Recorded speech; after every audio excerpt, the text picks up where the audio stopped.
that agenda forward, and we do need more in that. But on the point about whether agriculture will be front and centre for a Foley government, one of the first things that Luke did was come out and actually look at some of those really seriously drought-affected farmers around Lightning Ridge, some really depressing stories, and agree that we should take action to reintroduce in-drought support. He has a very strong interest in trying to help our agricultural sector, and in all the things that he's said has also agrees with me that we should be refocusing on some regional development policy, which is more than just a collection of slogans, as we've seen far too often, but is something that hangs together and looks at the long term. Politics in Australia these days doesn't have a lot of long term, but it'd be nice for us to get back to that when we're looking at regional development. So the farm voice in your government, a bit stronger than I guess than in the previous Labor government. So you still get crushed once in a while? Not within the National Party, I've got to say. We are very, very, very dedicated to regional New South Wales. We only stand candidates in regional New South Wales, not in metropolitan areas. So we are absolutely totally dedicated to all things bush. And that's why when we've got the opportunity to get $6 billion into the regions, once again, we all get very excited about that. Look, I've got to say in relation to transport subsidies that my opponent's been talking about, during the Millennium Drought, $169 million went out in transport subsidies to fewer than 25% of the eligible producers. We don't want to go back to those bad old days. That was throwing taxpayer money into the wind. We need to have preparedness for the future. We need to have people thinking like business people when it comes to this sector, and to be assisting them to do so. And that's what we're doing. We signed an intergovernmental agreement on drought a couple of years ago between all the states and the Commonwealth, and it was a Labor Commonwealth government at the time. It is something that we do hold very dear, that we want to make sure that the funding is there for people to be able to do better. We want farmers to make a profit. We want to attract young people into the industry. If businesses are profitable, then younger people will naturally come back into the farming industry, and that's where we need to be. Good point to end it, and we might have to come back to Steve on the drought question. Obviously, drought, we could have our own debate about drought, to be honest. Scott, if you would mind identifying yourself, because we're being recorded, and then ask your question. Scott Bouvier, Kingerwood Mallisons. Steve, in your opening, you talked about us in our performance against Victoria and exporting food to Asia. What would Labor do differently to bolster that? And really, the question for Katrina is, what would the coalition do differently to increase that trade? Thank you. There's two. New Zealand and Victoria have both leapt ahead of New South Wales when it comes to accessing Asian markets. New Zealand, of course, had an advantage in getting a free trade agreement first, which helps them. But in Victoria, for the first time since this government came in, employment in elaborately transformed manufacturing food products has gone ahead of New South Wales. I think that's something we want to try and get back on top of. What I would be doing is what I mentioned in a previous answer, which is doing product-specific planning for our different New South Wales agricultural products. We'd be looking to develop markets, potentially branding, potentially manufacturing facilities in New South Wales, possibly even looking at linking with particular parts of China, for example, and building within them a regional brand from New South Wales from a particular area for a whole range of products. So the New South Wales government needs to be more actively involved in that, not necessarily financing it, but actively involved in developing and working on that market. At the moment, what we're seeing is essentially a record of success of this government based on how many trade delegations it has. It's missing a whole layer of work at ground level and at development level in New South Wales, and that's where I want to see us heading. Let's leave it there. I've got to say that this is an area that the Premier is very strong on. He has taken several trips to China and to India, as did Premier O'Farrell before him. I have been to China, I have been to New Zealand, talking trade with those two countries. I've got to say that the Chinese are hungry for New South Wales products.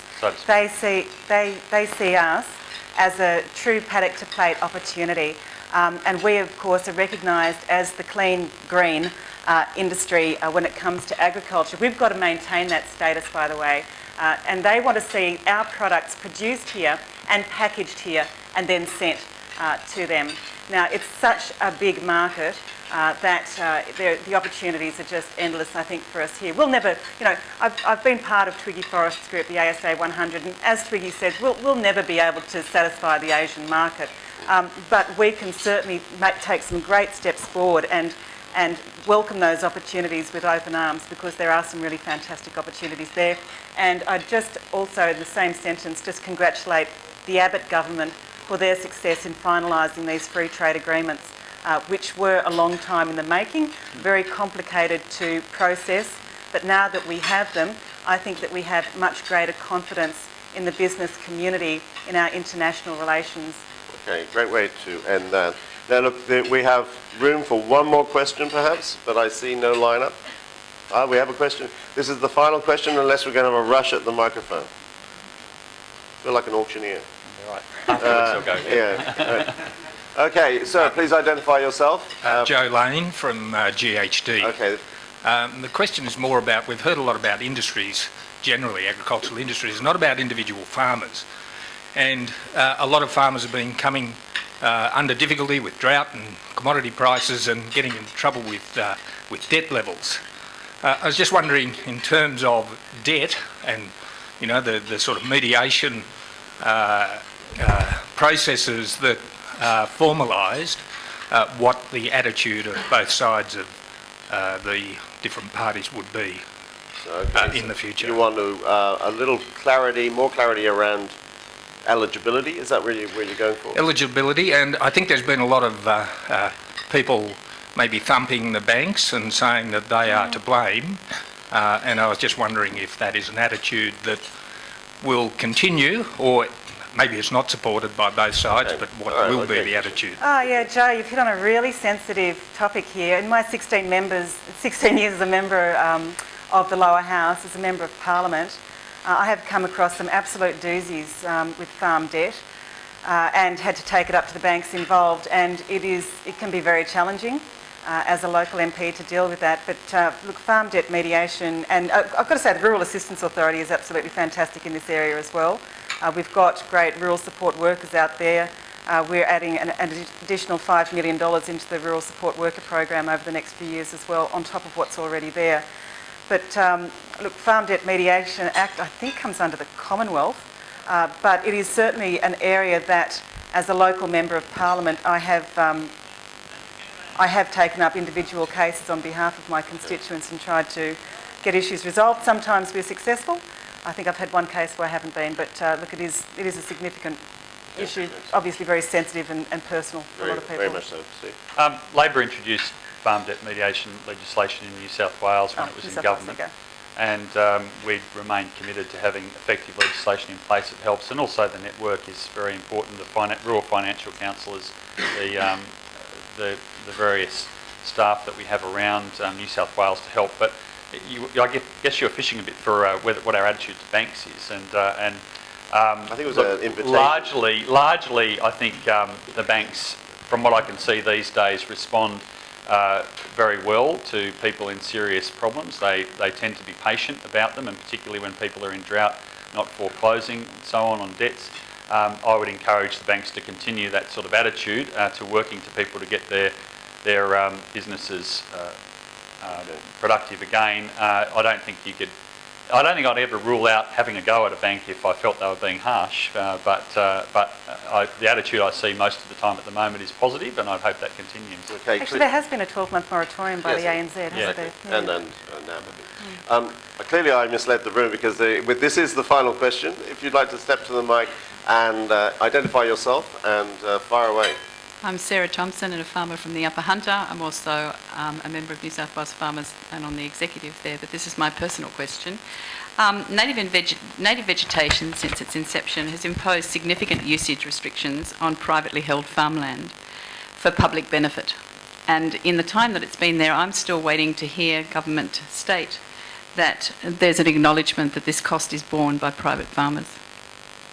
So what you're asking for I'm asking when will either of the Ministers for Agriculture in the next term be prepared to stand up and acknowledge that the cost of native vegetation is borne on the individual farm businesses, and it is a public benefit cost that's borne by them. We can acknowledge it now.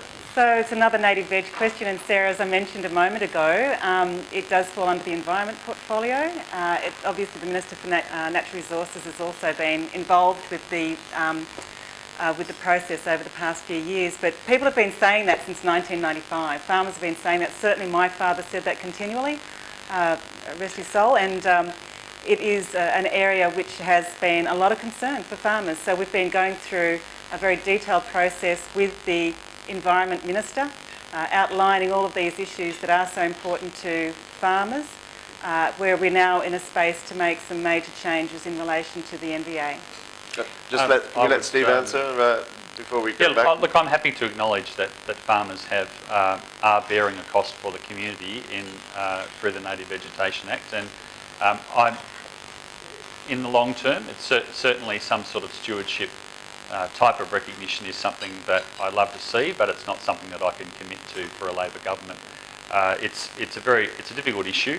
I would hope that good management of pastures and things can also benefit the productivity of a farm, and that's my answer right at the start of this, that I want to see a greater focus on soil as one of our priorities in agriculture in New South Wales. You have a follow-up question? No, it was just a statement that I had an expectation, a hope that the Ministers for Agriculture would be a voice for the agricultural. It's a very reasonable expectation, and as I said, I invite you to follow it up with the Minister and the. I think the results you'll see will prove that has absolutely been the case in our government. Look, it's time to wrap this up. I would like you to please join with me in thanking Katrina Hodgkinson and Steve Whan for giving us their valuable opinions.